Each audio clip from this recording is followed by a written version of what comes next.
Hello and welcome everyone to this workshop in the spotlight, G7 and C7 history, challenges and the way forward, which is the second edition of our capacity development series in the context of the C7. My name is Daniela and I'm a policy advisor for global justice and sustainable development at FENRO, the umbrella organization of development humanitarian NGOs in Germany. FENRO and the German NGO Forum on Environment and Development were mandated by the German government to coordinate the C7 process, which is one of the official engagement groups that accompany the German G7 presidency this year. This series of events addresses a variety of thematic and strategic areas relevant to the engagement of the C7. It is designed to build capacities and to share knowledge between all stakeholders involved. The workshop today gives an overview of the history of the G7, its formation, modes of action, major challenges, and on the C7, with particular focus on civil society engagement. When signing up for today's workshop, we asked you to state your level of expertise and experience, and we know that there are at least a few people here today who haven't worked with C7 or dealt with G7 in general, and we would like to make sure that everyone is on the same page. The aim is to give participants background information on the C7 and the G7 processes and to provide examples and insights on civil society advocacy activities, such as where has the work of NGOs been reflected in the final G7 declarations, what can be learned from other processes such as the C20, and so on and so forth. This workshop will be led by Carl Currer, who is the founder of What World Strategies and initiator of the Global Advocacy Task Force. We will start with a 40-minute input by Carl on the history of the G7 and C7, followed by a short Q&A on issues raised in the presentation before engaging in an open discussion with all of you. All participants are invited to submit questions in the chat. In the Q&A, Carl will read them out, bunch them together, and answer in block. Thank you so much for being here with us today. I hope you're gonna enjoy these next 1 hour and a half. And now, without further ado, the floor is yours, Carl. Thank you so much. Thank you very much for this opportunity, Venro, and colleagues for being able to share some of my experiences on G7 and C7 processes over the years. I know there's a lot of you on the call. I see some people in the list of participants who are seasoned professionals and know a lot more than I do. But also, as Daniela said, there are people who are new to the G7 and C7 process. So I will be starting sort of, at the very beginning and going through some of the basics of the G7, its history, where it's come from and where it's going to, and then go into more analysis and more the detail for sort of, giving you an idea of what I think has been successful in terms of lobbying and influence in G7. And then I hope that will set us up for a great discussion in the second part of the seminar. Normally, I would not speak for 40 minutes or 30 minutes, depending how long it goes on for. I would split it up, but as it's being videoed, recorded, and will be up on the website, we thought this was a much easier way for those who've missed today's session to catch up in a very quick way. So just as Danielle said, I run a small consultancy, does global advocacy strategies called What World Strategies, and work with NGOs, foundations, international organizations. I've been involved with the G7 since 2004. I was on the board of Make Poverty History in 2005 in Gleneagles, and then I've been running the G7 Global Task Force, which just recently got renamed the Global Advocacy Task Force, which is an informal network of over 600 individuals from 300 organizations across the G7 and beyond. So I hope I have a little bit of experience to help share and hopefully give some insights on the G7 and the processes. I do tend to speak fast sometimes, so please feel free in the chat to say slow down. And also, as Danielle says, if I use abbreviations or something you're not entirely clear, just drop a message into the chat and I'll try to make up when I go along to get back to that. If that's okay, we are going to kick off. And I think we'll start with where did the G7 come from? So this is the flow of the conversation. We're going to talk about what is G7, what's it about, where did it come from, talk about why influencing it, why the successes has happened, and why I think it is still a strategic forum for our focus, our capacity, and our resources.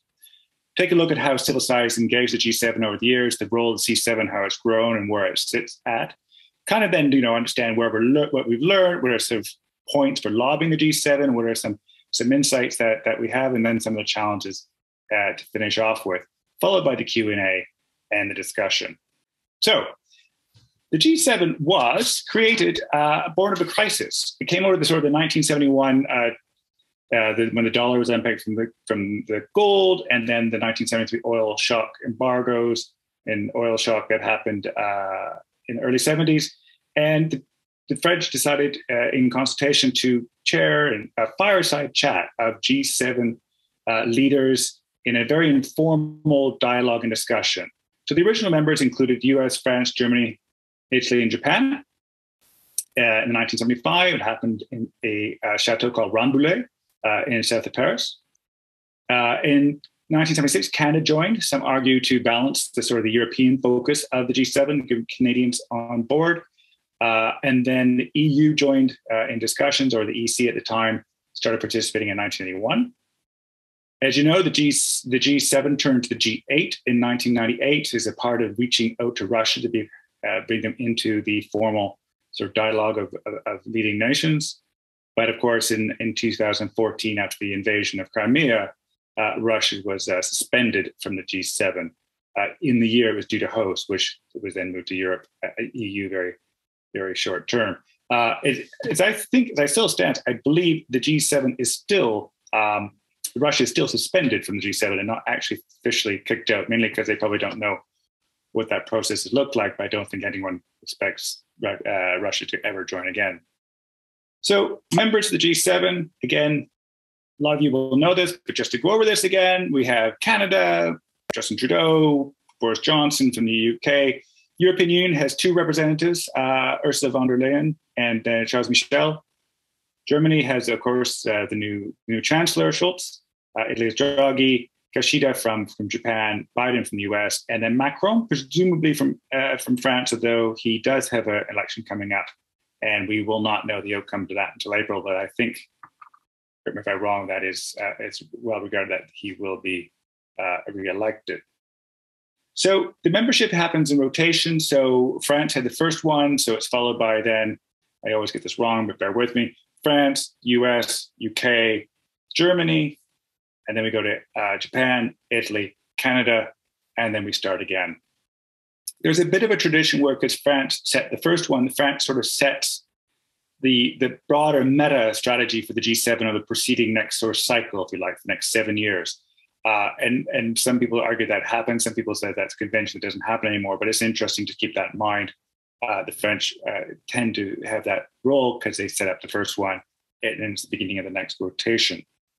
In addition to the G7 governments who turn up, a lot of other people turn up, including the heads of international organizations, the UN, the World Bank, IMF, WTO, and other sort of international organizations as needed or required by the G7 leaders and the agenda. They do not have a seat at the table. They sit and they advise, but their Sherpas, and we'll come on to Sherpas in a second, do play a role in the negotiations.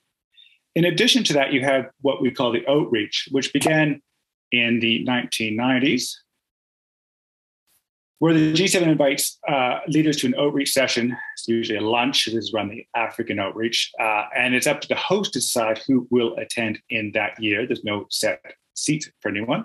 Here's a list of different countries that have attended since 2015. You can see it's a vast range. Sometimes there are quite a few. In 2018, I think everybody came to Canada. At 2021, it was very focused on a narrow set of countries. Again, it's up to the G7 to make the host to make that decision. There was a period in the 2000s when we had the G7+5, which was India, China, Brazil, South Africa, and Russia. And they came and had conversations alongside the G7. But that dynamic didn't turn out to be very successful, in that you had Russia, China, India waiting in the ante rooms to be let into the room, and they didn't like that. And then they went and set up the BRICS, their own grouping. So that's kind of it. So it has evolved, but nevertheless, it is tradition that the leaders will invite members of developing countries, countries that they have close links with, or there's a geopolitical reason for to invite them, and they have those conversations with those people in the room. Again, they do not attend all the sessions. They only attend one particular session, and they play sometimes a role in the negotiations, sometimes not. Again, depending on the government and how they do that.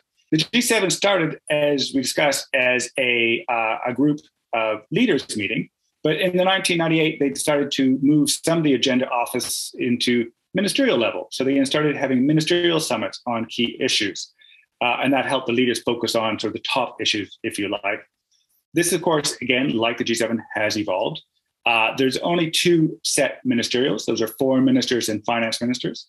Again, technically nothing's set with the G7 because it's informal, but these ones have always happened and they always will meet. Foreign ministers are meeting twice, and then the finance ministers meet sometimes 3 times. Then it's up to the host to figure out what ministerials they'll have, and that sort of reflects their agenda. Again, if you look at the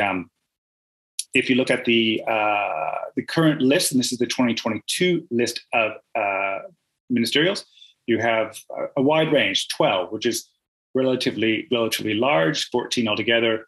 UK last year only had 9 ministerials, including the foreign and finance minister. So again, it's up to the host nation to figure out what ministerials they want to gather together. I think Germany's gone for quite a few. Very, very busy schedule. We'll take a look at that in a bit. But nevertheless, that's what they have decided to do. The G7, as I said, is an informal organization, and it's based on personal connections of the leaders. That's so ideally to promote fast decision-making, more intimate conversations, and more free-flowing discussions. The G7, as we know, are very sort of democracies. Now that Russia's gone, they're very similar in concepts. They're dealing usually with similar type of domestic issues, from taxation to demographics to military presence. They're very much North American, the Atlantic aligned, the NATO members mostly, and they have a similar vision. So if that's informal, creates this sort of, hopefully envisage this very casual dialogue. There's no secretariat. There's no existing ongoing mechanism. There's no ongoing agenda. There's no set pieces that have to be addressed. It's up to the host to decide what the agenda will be for the year. They will have to get approval, and they'll discuss that with their other G7 colleagues, but they will set the sort of the ambition for the agenda and the ambition for this summit. So the host really has a lot of leeway in what they address. When we come on to the process now, of course, like when you have leaders get together, there's a whole ecosystem that evolved, and this has evolved very, very specifically in a G7 process. So I'll just go on to the next slide, which shows us a bit more detail. This is very confusing, but nevertheless, basically what you have in very key is the Sherpas. The Sherpas are the personal representative of a leader, and they are there to have the conversations and do the negotiations and bring the whole summit together, both in terms of policy and also in terms of logistics and who's coming and what have you. And so the Sherpas are your number one key people, and they're very difficult to figure out exactly who is the Sherpas. That's not made public, again, because the G7 is informal. There's no, unlike the G20, there's no website, there's no sort of detailed list of meetings or who the Sherpas are. So the Sherpas basically oversee the whole different tracks. Reporting to Sherpas, you have a Foreign Affairs Sous-Sherpa, a FAS, and they deal with the geopolitical issues. You have a political director who sits usually in the foreign ministry, and they also deal with the geopolitical issues, and the FAS also deal with development issues. And then on the finance track, you have the finance Sherpas, Sous-Sherpas that are working with the treasuries, having those discussions on the economics and the more sort of that side of the business. And they sort of lead into the finance ministerial. Foreign affairs and political directors lead to the foreign ministers ministerial. They all feed into the Sherpas who lead into the G7 summit. So it is the Sherpas that are pulling together the communiques and the outcome documents from the G7. And they're the one that's doing the detailed negotiations. So when the leaders finish, and you hear what they've agreed, that has come through the Sherpa track. Now, also we have expert working groups, as you see below. That varies according to presidencies based on which ministerials are scheduled for that year. And these are health experts, climate experts, what have you, and they do the negotiations around the ministerials, leading up to the specific ministerials as well. Sometimes the outcome from the ministerials, which tend to happen before the summits, not always, but tend to happen for the actual leader summit. These information will be reflected in the outcome document sometimes not. Sometimes they're freestanding. And so when the G7s finish, as I say, they do a communique or a declaration. A lot of NGOs see a win of having their issue reflected in some way in the final communique or declaration, but that's not always the greatest signifier of success, but nevertheless, it's a good one. Communiques have changed slightly. They've been a move away ever since President Trump wrote the G7 communique in 2018, and when he got upset with Justin Trudeau. So the French just did a chairman's statement the next year because they're afraid of something happening like that again. So they mitigate it by changing the format. They also will do different reports. They'll have perhaps investigations on particular issues that they have been working on, and they'll publish declarations and other reports that go along with that. One thing they do publish every year, which is really important for us, is the accountability report, where they go and review how they've done against previous commitments made at previous summits. The way the accountability reports work is every 3 years, there's a comprehensive report that reviews all the commitments made. And then in the intervening years, they focus on a particular issue. It might be on health, it might be on biodiversity, it might be on gender. It depends on the particular wish of the host government, but they have their own specific accountability reports, and then every 3 years, a major report. And I believe the next major accountability report should be in Japan, but it's a bit in question because the US did not publish a report in 2020. They didn't have a summit. So we don't know if that changed the rotation on the accountability report. That'd be great to find out. So there you go. That's kind of everything in terms of going on. When you have the working groups, and this is from 2020-21, there's the various working groups meeting below the different tracks. Each ministerial has a track. I don't have this for Germany. It'd be really useful to see this for Germany. This is, as I say, 2021's version. And so you can have, there's Open Society Working Group, there's a Gender Equality Working Group, there is a Climate Officials, Oceans, Resource Efficiency Technical Working Group. So these are the groups that are really doing the detailed policy stuff, trying to make agreement on the policy statements that the leaders or the ministers will be making. So really useful to know. I'd love to find the similar for Germany. If anybody has it, please go ahead and share it with me. That'd be fantastic. So let's take a look quickly at the calendar. This is sort of the G7 calendar for the next year. You can see it's quite busy, especially in May, which is going to be a nightmare because, as they say, most ministerials try to happen before the summit. The summit, as you see at the top, is from the 26th to 28th of June. It's going to be in the Schloss Elmu, which is a resort in the Bavarian Mountains, which was where they held the last G7 in 2015, which is fascinating. So it's Elmo 2 almost.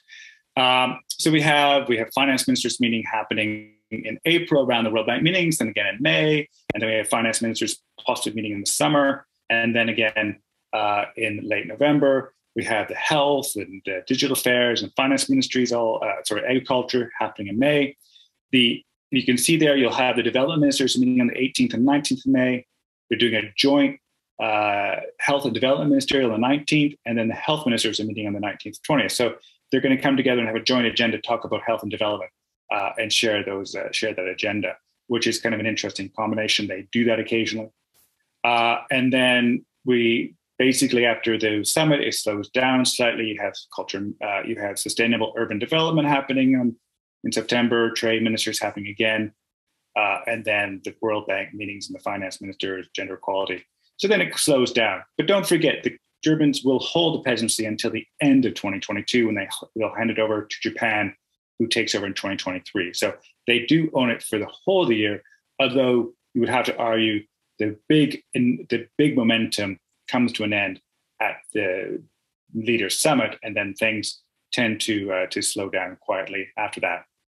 They will convene emergencies meetings at the summit. They've done that, leaders. They've done that more recently. They did it on Ukraine. This is a newer thing where because they've moved to this virtual format a bit more, they're much more comfortable having ad hoc, very quickly organized virtual meetings rather than in-person meetings. So they have introduced, the leaders have introduced a little bit more, which is interesting innovation. So let's talk about why influence the G7. So it's not the biggest group. The G20 is a bigger group.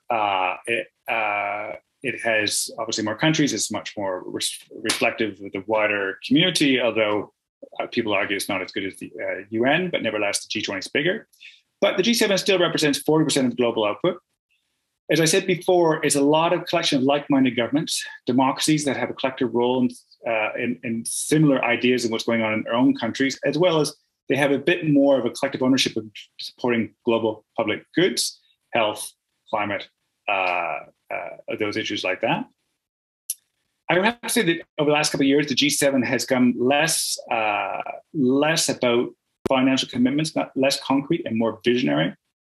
It will make more statements like we will want to hit net zero fossil fuel free by 2100. I mean, that's changed since that time, but that was a statement that came out in 2015. Also in 2015, the last German presidency, the G7 agreed to reduce, raise 500 million people out of malnutrition and hunger by 2030. Again, there was not cash behind that, but it was actually a vision of where they see the future. They've tended to move from sort of, we'll give $1 billion here to more, we see this being where we want to land. Again, it's informal. It doesn't work in delivering its visions itself. There's no G7 secretariat making this happen. But they do take that back to their governments and their ministries, follow on what the G7 and the ministers have said, and that gives them a bit of mandate to work that year. It also gives a mandate for international institutions, the World Bank, IMF, WHO. The G7 countries, give or take, are usually the majority stakeholders in those institutions. So what the G7 decides, the World Bank will then go and think about in delivering. As I said, at the national level, it does give us space if the leaders have made a discussion and agreed and set a vision to go back to the ministers and the ministries and the officials in those departments and saying, what are you going to do about it? You have to follow this up. There will be an accountability report. How can you deliver that? Here's some suggestions. So it gives us more ways to sort of inroads into discussions at the national level. And then I said the accountability report, which does measure progress. There's a lot of issues about the accountability report. G7 tends to take the most favorable view of their accountability.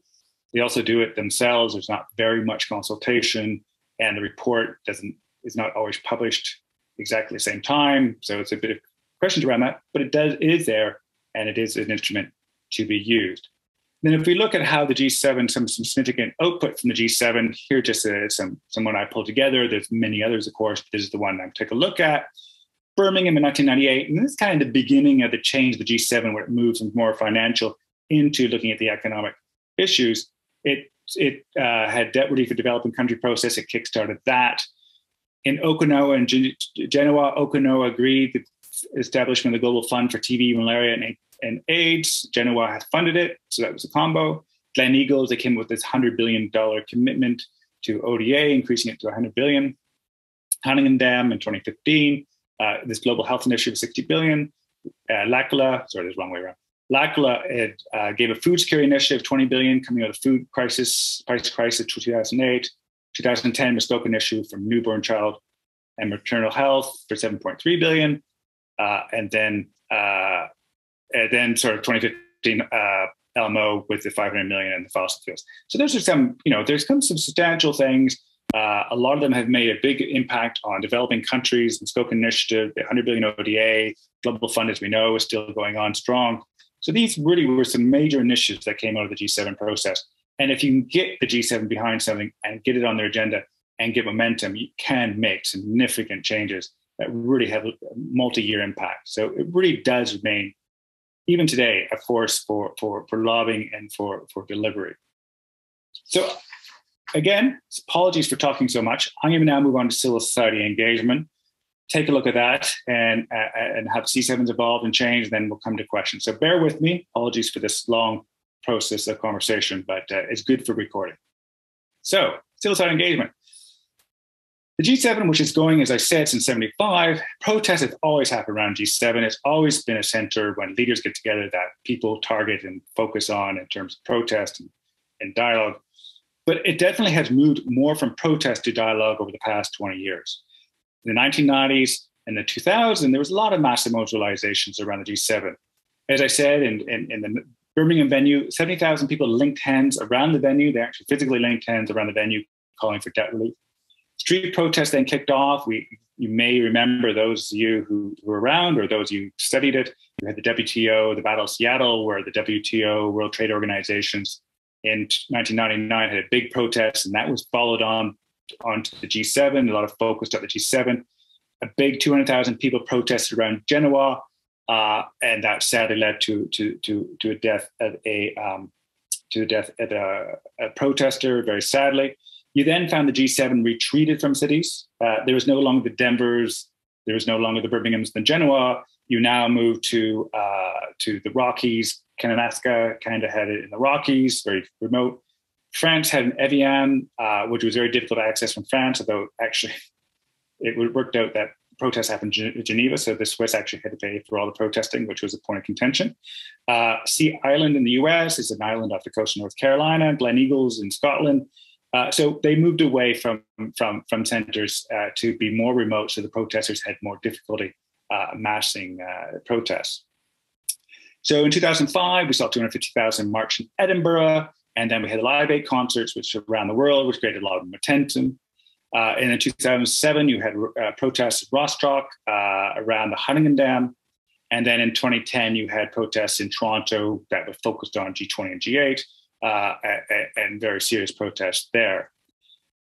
Then you had the changeover around 2010. It sort of morphed into less protests and more into dialogue. I think what you're finding there is that the G7 tried to reach out to have more dialogue discussions and try to change the way civil society engaged, and that built out the more of the structures that we know today as they moved from this protest. Also, the protests moved away from the G7 as they felt less instrumental, and protest itself changed over the years. So now it's much more of an advocacy dialogue and much more of an engagement process rather than a confrontational process. So moving on to the next one. So what we had then is we had these official engagement groups come up. We have the Business 7 this year is going to be led by BDI. I started to do this across them, but I couldn't find all this information, so I stopped. Apologies for that. Civil 7, which is led by Venro and their colleague, the NGO on Environment and Development. Then you have Labour 7, Science 7, Think 7, Women 7, Youth 7. There's unofficial groups, they come up. There's Urban 7 right now that's going to respond to the Sustainable Urban Development Ministers meeting happening later in the year. But those are on the left are the key ones, are the main engagement groups that I think a lot of you are participating in or aware of. So the C7, we're going to focus on that because that's what I've been asked to address and where that comes from. The C7 was the first dialogue and engagement group. It started, interestingly, it started in Russia. President Putin put together the first C7 and created that dialogue, and actually, back in those days, paid for everybody to fly to Moscow to take part in the event, to which he attended the last day and heard deputations from civil society. In terms of actual agreements and actual process, it was actually very good. In terms of impact, it was very poor. As we know, Putin doesn't really take outside counsel, especially from NGO groups from abroad. So, but nevertheless, the whole process was very formal. Those who attended, unfortunately, was not able to go. Those attendance, it was very grand and very, very, very, very, very fancy. That began the dialogue and discussions, and the way that the C7 started from then, it was replicated most years. And they have changed. There's nothing set about the C7. Again, like anything with the G7, it's up to the host to define what that looks like. I'm going to share now this paper. I'll make this available to Venro. This is a review I've done of all the C7s. There's a lot of information to take on there, but Venro will have it on their website and we can share that. But just gives you a flow of how it worked. You know, in Russia, we had the president turn up. Germany in 2007 was a roundtable with all the Sherpas. There was a 2-day discussion about civil society. They came with policy papers and they presented the Sherpas. And Japan did the same thing. The prime minister had a separate meeting with NGOs afterwards. Italy had with the Sherpas. Canada, France had a small meeting with the president. France and the US and the UK tend not to go for full civil society engagement. They tend to go for the more smaller network with NGOs they know. We see that in UK again, there was no civil C7, it was just the Prime Minister meeting with UK NGOs. In the EU in 2014, when they took over last minute from Russia, there was no formal engagement. And then we come back into this, what I call the modern era, the last bit.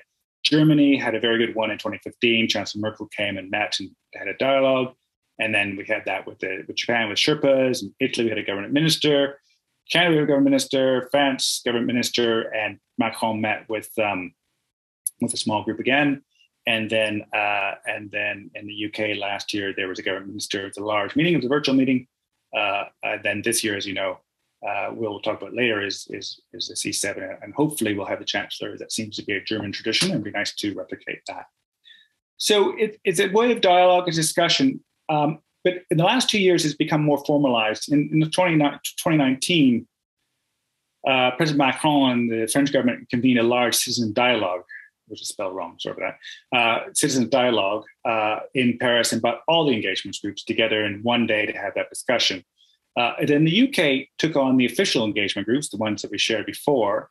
This is my personal reflection. I think they actually didn't know what they were doing. And they looked at the G20 and said, oh, they have official engagement groups, we'll do it that way, not realizing that was not actually an established procedure within G7.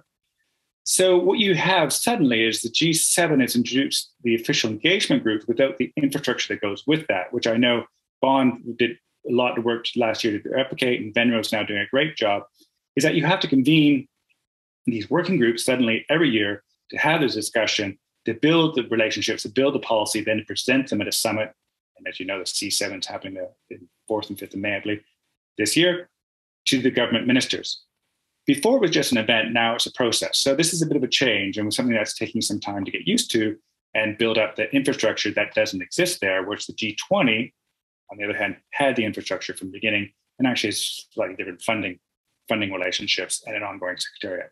So, but that's new. So this official engagement groups is really 2 years old, although the C7 and the different groups have been there.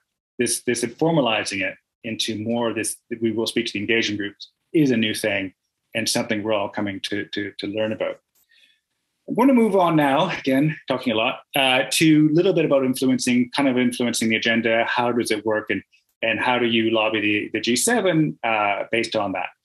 I'm going to move over just to look at stages of influence. In my perspective, there's 3 stages of influence. One is setting the agenda, and that's getting the presidency to include this issue in the agenda. We're currently in that stage in Germany, because the coalition government just was formed relatively late in 2021. They're slightly behind the ball. Normally they'd be a little bit more advanced on this, but they're doing very well. And they're still trying to keep the traditional June slot. But the agenda, as I understand it, is still slightly fluid. They haven't formalized what exactly they're going to do. They haven't landed on their landmark or their significant initiatives. We know there's a carbon clump coming out, but they haven't. There's still some wiggle room there. So, but normally you do usually start this process very early in the preceding year, as the government is starting thinking about their presidency, what they want to do in their G7 presidency, what they want to achieve, and the ambition. So normally they would start earlier.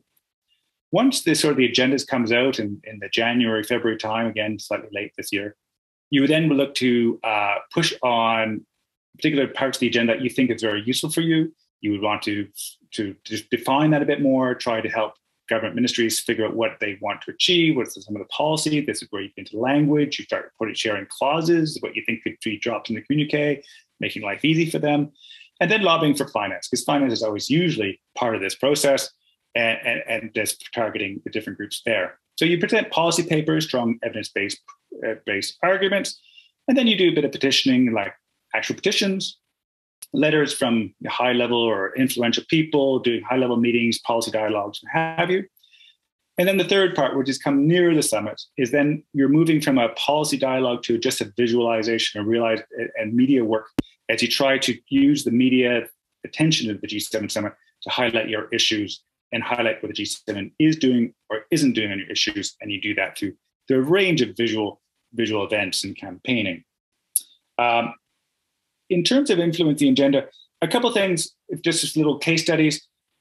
In 2006, the Merkel made a statement after Putin's presidency in G7 at the summit, where she talked about poverty, which was beautifully done. I can't remember exactly how it was done, but it's beautifully done by the German NGOs that took her language and said she put poverty on the agenda. I don't think she actually meant to do that, but it turned out that's the way it went, and she went with it because she saw the media responded well to it.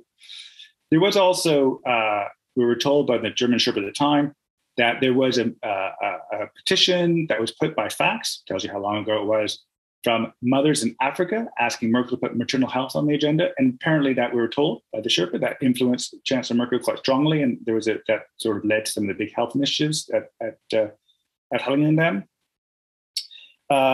We found petitioning finance ministers very important. In 2005, President Mandela from South Africa, or former president, he came and met with finance ministers, very influential in the G7 agenda on pushing for the ODA. We understand as well that Macron in 2019 had a personal meeting with Beyonce or Rihanna, I'm not entirely sure which one, which was very influential for him working on education, because the people who did the stuff and that had the analysis that he was very much a meet someone influential in person, and he tends to make decisions based on the spot on a particular meeting. So they use that to highly good effect. So different ways of doing it. Around the media, around the summits is where it gets kind of fun and very visual. Here we go. This is just basically something that's happened. You have Make Public History, which was very big in 2005. You have a petition handed over into Merkel in 2007. There was 1 million people asking to put poverty agenda. Of course, you have Live 8 in 2005 as well. You have bottom left, just before the US presidency in 2012 at Camp David, the One campaign managed to print messages on the road to Camp David so that hopefully leaders could see them. 2013, IF campaign around food and various other issues was a big campaign, a big launch and very highly visual.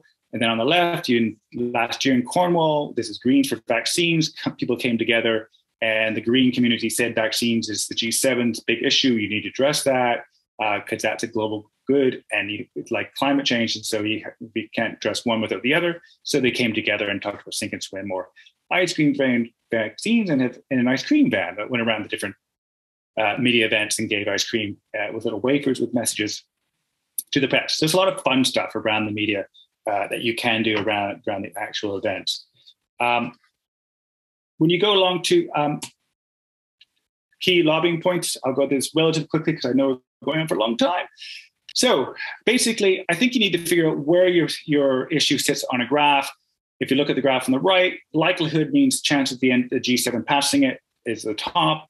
And on the right is how much is a priority within your organization or your sector. The green on the top right means it's likelihood that government's going to push it and likelihood that it's very important. So you want to target that. On the left, it means the government's pushing it, but you don't really care about it. It might be something like, fish eating private jets. Who cares? Low priority means it's unlikely to happen and you don't really care about it. And then stuff positioning priority means it's really important. It needs to be said, but likelihood of it being passed is probably not great. But once you know that, you can respond where you've targeted in the graph. You can respond to what measures you would take. You need to figure out what the host government's going to push. What is the president and prime minister going to pick up the phone and actually lobby his colleagues for? A lot of the big successes that happened on the G7 happened because the governments were on board. When we talked about the Jubilee debt campaign holding hands around the G7 in 1997 and successfully getting the G7 to put debt on the agenda, that was pre-packed with the Blair government that they knew that was coming and they knew that was happening and they wanted a way of putting it on the agenda. So that was pre-packed. You had the same thing in Make Public History that was worked very closely with the government, the Blair government, to get momentum, to get greater ODA. So that was an open door lobbying. And then PMNCH, the Partnership for Maternal, Child and Newborn Health, worked very close to the Canadian government and very well and got the Muskoka initiative. But that was because the Canadian government under Stephen Harper was looking for an initiative like that. So again, open door lobbying. It doesn't mean you can't push important issues on the agenda, but it's a heck of a lot more difficult than if you say you have a government behind you pushing that as well.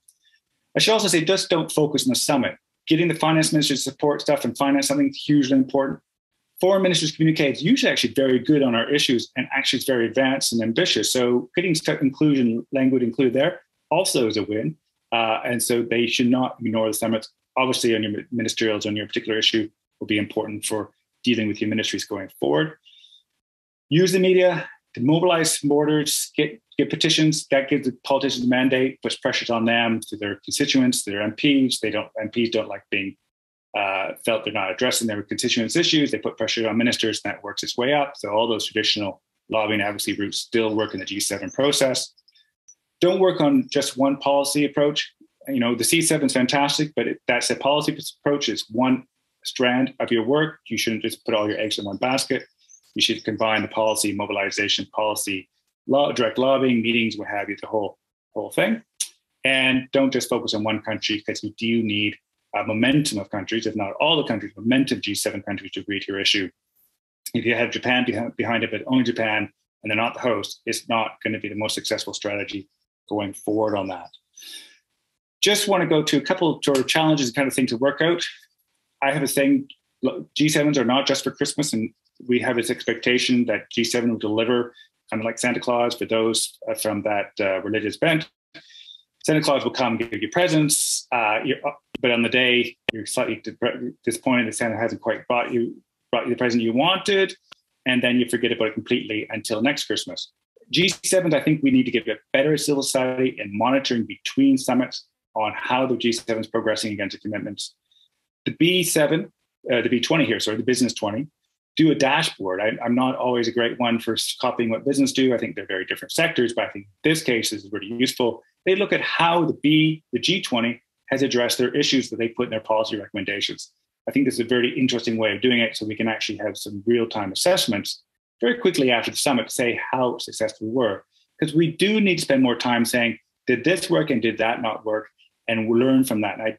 There's this seminar, and everyone attending right now is really great. I think it would also be fantastic if we could do a seminar after the summit and assess how we did. And not to be critical, but just to learn, so we know when we go into the next summit, we have more experience and more case studies of what works and doesn't work. So take a multi-year approach as well. You should be thinking about the Japanese 2023, and even the Italy 2024 summit, getting some plans, making your contacts with those governments, building up a dialogue, getting understanding what they're thinking about, and start building into that. You need to be thinking multi-years.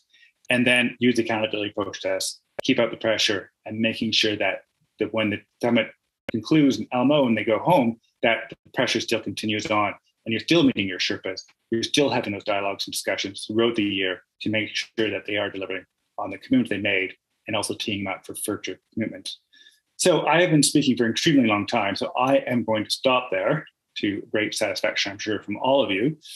And it'd be great to hear some questions from you. I think what we're going to do, the first bit, is have some questions and talk through some clarifications, some more detail, and then finally talk about more discussion. But I forgot one thing I want to add, and that's events. Ukraine, incredibly crisis, incredibly sad what's going on there. It is going to dominate the agenda. We have to accept that's going to dominate the agenda. A lot of the financing will be focused on Ukraine. We have to figure out how to work around that and how to support Ukraine, but at the same time, making sure we get our messages across on health, on climate change, on rights, on gender, all these key issues that we have that we need the G7 to work on. We need to deal with the Ukraine situation, support it, at the same time continue lobbying. But events will always dominate the G7 agenda because there's a global forum of key leaders, and events always trump. So just keep that in mind. And let's go to questions and answers.